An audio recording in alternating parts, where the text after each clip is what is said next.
Hi, my name is Echo.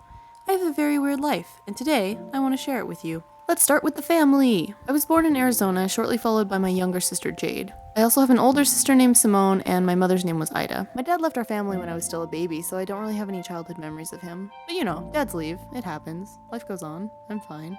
When I was about 2, we moved to a small town in East Arizona where we lived in a single-wide trailer because we were really, really poor. While the rest of my generation were playing with Super Nintendo, PlayStation, and N64, I was rocking out Super Mario Bros. And hunting ducks on the NES, because that's what people were putting out at yard sales. Old school Nintendo will forever be an icon of my childhood.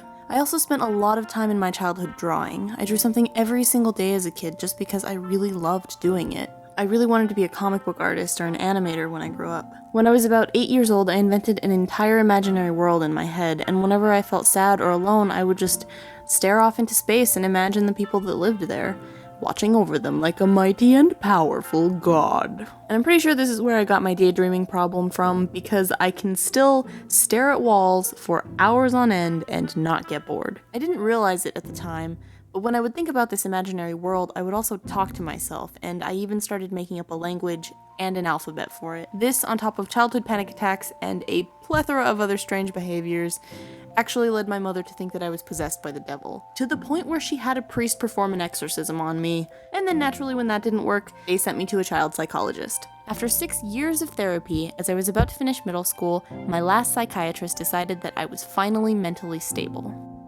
And then my mom died my first week of high school. We weren't that close. That left me and my younger sister as orphans, but it's okay. Jed and I got to have awesome orphan parties with Batman, Harry Potter, and Spider-Man that you were never invited to. In high school, I got my first real job at a grocery store, where I got to meet a serial killer and I learned how to work a meat saw. Those are unrelated occurrences. I graduated high school having the highest math scores in my grade all 4 years. I still consider this to be one of my greatest personal achievements, even though it just makes me a giant nerd. After high school, I moved to the city for college. This is where I met some of my best friends, Betsy and Meryl. Some of the most fun and amazing years of my life were spent living in the dorms with them, and I will never forget that. During our second year, Betsy and I made this channel just for fun, although we really didn't use it much. I think we maybe made 7 videos over the course of 3 years. We were really busy with school. After I finished my degree, I moved in with my older sister for a few months because my life exploded. But that's a story for another video. I ended up getting a job as an illustrator / graphic designer for a firm in Phoenix. So I moved back and Betsy and I got an apartment together. And that's basically where I am now.